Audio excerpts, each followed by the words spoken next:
हाय, good evening literature lovers. कैसे हैं आप लोग? काफ़ी दिनों बाद मैं आपसे मिलने के लिए आई हूँ। आइए आपको थोड़े से डिफरेंसेस बताती हूँ जो कि बहुत ही इंपॉर्टेंट होते हैं।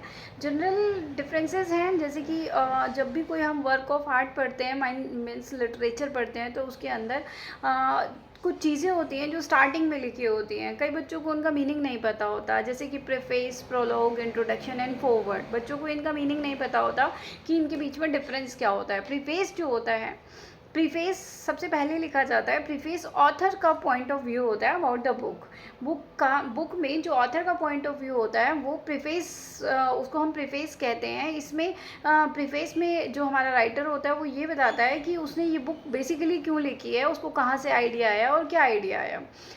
जो प्रोलोग होता है, प्रोलोग द नेक्स्ट पार्ट जिसे हम कहेंगे प्रोलोग भी प्रीफेस की तरह ही इंट्रोडक्टरी पार्ट होता है, लेकिन ये कैरेक्टर के पॉइंट ऑफ व्यू से लिखा जाता है, जिसमें कि कैरेक्टर बताता है कि बुक में जो कैरेक्टर्स हैं उनका क्या रोल है, और थोड़ा सा बैकग्राउंड ऑफ द स्टोरी भी वो उसमें बता देता है।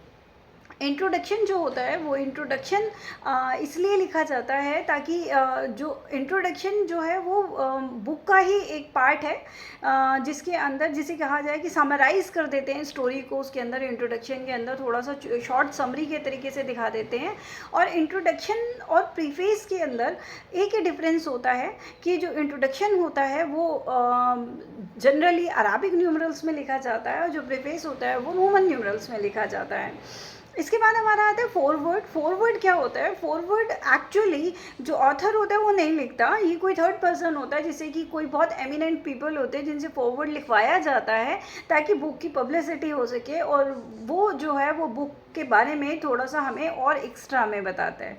Thank you so much for watching me. I hope कि आपको समझ में आ गया होगा ये difference. Thank you, bye bye.